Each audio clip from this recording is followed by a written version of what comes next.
एक महिला भक्त वृंदावन से बिहारी जी लेकर अपने घर आई और तभी बाहर से गोलू घर के अंदर आया और माँ से पूछता है कि माँ, यह कौन है?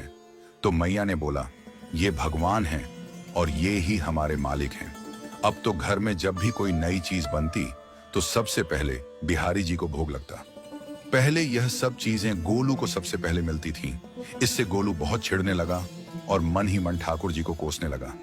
एक दिन गोलू की माँ काम पर जाते समय बोली, गोलू, यमुना जी से मटके में जल भरकर लाना।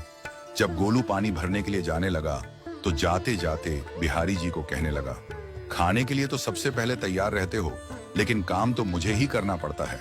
अगर यहाँ रहना है तो काम करो। कहकर गोलू यमुना जी से जल भरने के लिए चल पड़ा।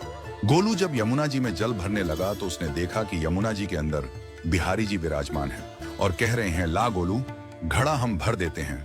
गोलू उनको देखकर हैरान हो गया और बोला, नहीं नहीं, मैं अपने आप भर लूंगा। लेकिन ठाकुर जी ने उसके हाथ से घड़ा ले लिया और भरकर घर ले आए। गोलू घर आकर डर रहा था कि अगर माँ को पता लगा कि मैंने ठाकुर जी से काम करवाया है तो आज मेरी पक्की पिटाई होगी। माँ ने घर आकर बिहारी जी को गीले कपड़ों में देखा तो एकदम से हैरान हो गई और कहने लगी कि गोलू, ये जरूर तेरी शरारत है, जरूर तूने ही इन पर जल डाला है। गोलू ने अपनी माँ को समझाने का बहुत प्रयास किया, लेकिन माँ ने उसको डांट कर चुप करा दिया और ठाकुर जी के भीगे हुए वस्त्रों को बदलने लगी। अगले दिन जब माँ ने गोलू को अनाज पिसवाने का काम दिया तो बिहारी जी फिर अनाज का कनस्तर ले आए और माँ को ठाकुर जी के वस्त्रों के ऊपर सूखा आटा पड़ा मिला। तो माँ ने फिर गोलू को डांटा कि तुझे पता नहीं कि ये हमारे भगवान हैं और तू भगवान के साथ शरारत करता है। आज तूने फिर इनके ऊपर आटा फेंका है। तो गोलू शपथ लेकर कहने लगा, नहीं माँ, मैंने कोई शरारत नहीं करी है। ये तो मेरे हाथ से गेहूं का कनस्तर लेकर खुद पिसवा कर आए हैं। गोलू की माँ आज बहुत गुस्सा हुई।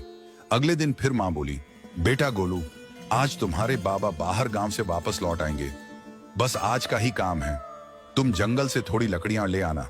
गोलू फिर डर गया, कहीं ठाकुर जी फिर मेरे पीछे ना आ जाएं। गोलू ने माँ को बोला कि मैं चला तो जाऊंगा, लेकिन बिहारी जी को समझा लो, वो मेरे पीछे ना आई।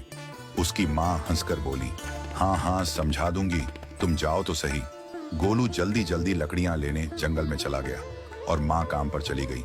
लेकिन उस दिन माँ काम से जल्दी वापस आ गई और देखा बिहारी जी अपनी चौकी पर विराजमान नहीं है। वह तो एकदम से घबरा गई कि कहीं गोलू की शरारत तो नहीं। वह भागी भागी जंगल की तरफ गई। तभी उसने देखा कि गोलू के साथ एक इंसान लकड़ियों को लेकर घर आ रहा है। गोलू की माँ यह देखकर हैरान हो गई कि यह तो बिहारी जी हैं। ये क्या हमारे भगवान हमारा काम कर रहे हैं? इसका अर्थ गोलू ठीक कह रहा था। वह जल्दी जल्दी भागकर ठाकुर जी के पास गई और लकड़ियां उनके हाथ से लेते हुए उनके चरणों में गिरकर रोती हुई बोली, हे बिहारी जी, ये आप क्या कर रहे हो?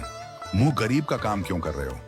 ठाकुर जी मुस्कुराते हुए बोले, हमें तो तेरे बेटे पर बहुत प्यार आता है। सब लोग हमें भगवान समझते हैं, लेकिन एक तेरा बेटा ही था जो हमको अपना मानता था। अपना मानकर वो हमें डांट भी देता था, हमारे साथ गुस्सा भी करता था, और जो हमें एक बार अपना मान लेता है तो हम उसके मान के लिए उसके ही हो जाते हैं।